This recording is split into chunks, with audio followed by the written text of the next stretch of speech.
देश भर में होली का त्योहार बड़े ही हर्षोल्लास के साथ मनाया जाता है। इस त्योहार के मनाने की जो परंपरा है वो हरदोई से शुरू हुई थी। हरदोई में आज भी प्रहलाद कुंड मौजूद है, जहां पर भगवान नरसिंह ने खंबा फाड़कर प्रहलाद की रक्षा की थी। इस प्रहलाद कुंड का उल्लेख नारद पुराण में भी है। सतयुग में हिरण्यकश्यप नाम का राजा यहां पर राज करता था। भगवान विष्णु ने उसके भाई हिरण्याकश का वध कर दिया था, जिसके चलते वह भगवान विष्णु से वैर मानता था। जबकि हिरण्याकश्यप का बेटा प्रहलाद भगवान विष्णु की भक्ति में ही लीन रहता था। उसने अपने पुत्र को तमाम यातनाएं दी और मारने का प्रयत्न भी किया। क्या थी ये पूरी कहानी, सुनिए एशियन न्यूज की जुबानी। पूरे देश में त्यौहार मनाया जा रहा है होली का। आपको बताते चले कि होली का त्यौहार जो है हरदोई जिले से चालू हुआ है। हिरण्यकश्यप की बहन होलिका को वरदान था कि शीतल चादर ओढ़ने के बाद वह नहीं जलेगी। उसने होलिका से प्रहलाद को लेकर अग्निकुंड में बैठने के लिए कहा। भगवान विष्णु के चमत्कार से प्रहलाद तो बच गए, लेकिन होलिका अग्निकुंड में जलकर भस्म हो गई, जिसके बाद से ही होली की शुरुआत हुई। धर्म ग्रंथों में वर्णित है कि ऋषि कश्यप और दिति के पुत्र हिरण्यकश्यप और हिरणाक्ष अधर्मी और राक्षसी प्रवृत्ति के थे। ब्रह्मा जी की तपस्या के बाद अजय और अमरता का वरदान पाकर हिरण्याक्ष का आतंक बढ़ा तो भगवान विष्णु ने वराह अवतार लेकर उसका वध कर दिया, जिसके चलते हिरण्यकश्यप भगवान विष्णु से शत्रुता मानने लगा। हिरण्यकश्यप ने ब्रह्मा जी की कड़ी तपस्या की और ब्रह्मा जी से वरदान प्राप्त कर लिया कि वह न किसी मनुष्य द्वारा मारा जा सकेगा, न पशु द्वारा, न दिन में मारा जा सकेगा, न रात में, न घर के अंदर, न घर के बाहर, न किसी अस्त्र के प्रहार से और न किसी शस्त्र के प्रहार से उसके प्राणों को कोई हर सकेगा।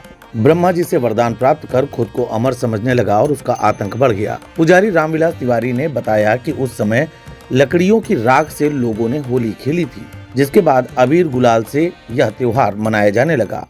जहाँ पे हम बैठे हैं ये श्रवण देवी मंदिर है, माँ भगवती सती का कांडिया, इसलिए इनका देवी भागवत में 529वां नाम है श्रवणदायिनी। और इसी परिसर में प्रहलाद कुंड, जो हमारे जनपद की एक शाख है और यहीं से होली का प्रचलन शुरू हुआ। अगर हरदोई न होती तो होली का त्यौहार न। सर्वप्रथम हिरण्याकश्यप के द्वारा अपने पुत्र को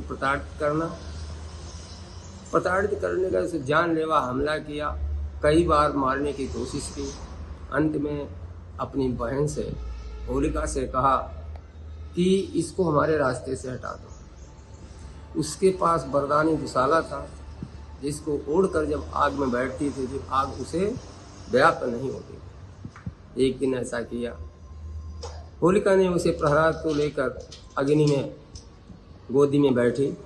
भगवान की ऐसी कृपा हुई, दुशाला उसके सर से उड़ गया और उड़ करके प्रहलाद के ऊपर गया। प्रहलाद तो बच गया और होलिका समाप्त हो गई। इसी दिन से ये रंगों का त्यौहार पर्व जो है हमारी हरदोई से प्रचलित हुआ है, ये देश और विदेश में मनाया जाता है। हिरण्यकश्यप ने इंद्र का सिंहासन छीन लिया और अपना आधिपत्य जमा कर तीनों लोक में सभी को प्रताड़ित करने लगा। भगवान विष्णु ने उसके भाई हिरण्याक्ष का वध करने के कारण उनसे वह बहुत शत्रुता मानता था और बदला लेना चाहता था। उसने अपने राज्य में भगवान विष्णु की पूजा तक बंद कर दी थी, जबकि उसका पुत्र प्रहलाद भगवान विष्णु का अनन्य भक्त था और भगवान की भक्ति में ही लीन रहता था। अपने पुत्र प्रहलाद में भगवान विष्णु के प्रति आस्था देखकर वह अपने पुत्र से भी नफरत करने लगा। उसने प्रहलाद की हत्या करने के लिए अनेक जतन किए और उसे तमाम यातनाएं दी। हिरण्यकश्यप ने प्रहलाद को तमाम यातनाएं देने के बाद भी प्रहलाद की भगवान विष्णु की भक्ति कम नहीं हुई, जिसके चलते होलिका हिरण्यकश्यप के पास पहुंची और प्रहलाद को अग्निकुंड में लेकर बैठने का आग्रह किया। उसने हिरण्यकश्यप को ब्रह्मा जी की वरदानी शीतल चादर का हवाला दिया। उसने कहा कि वह प्रहलाद को लेकर अग्निकुंड में बैठ जाएगी, जिसके बाद वह जलकर भस्म हो जाएगा और होलिका को कोई नुकसान नहीं होगा। कहा जाता है कि विशाल रूप में लकड़ियां और घास फूस इकट्ठा की गई थी, जिसके बाद होलिका प्रहलाद को लेकर अग्निकुंड में बैठ गई। आपको बताते चले जो हिरण्याकश्यप था उसका एक लड़का जो था वो विष्णु भगवान का परम भक्त हुआ करता था, जिसका नाम है प्रहलाद। और जो हिरण्याकश्यप है वो शत्रु मानता था विष्णु भगवान को और अपने लड़के को भी दंडित किया करता था।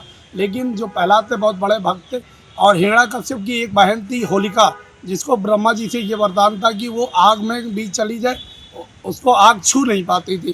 तो होलिका ने अपने भतीजे को आग में लेके बैठ गई, तो वहाँ पर जब आग लगाई गई तो वो आग चलने लगी पूरे में, और जो प्रहलाद था हरि हरि भगवान का भक्त नाम जपने लगा। तो इसी कारण आपको बताते चले वो रुपट्टा उड़ गया और होलिका वहीं पर जल गई और प्रहलाद को एक रत्ती भर भी खरोच नहीं आई।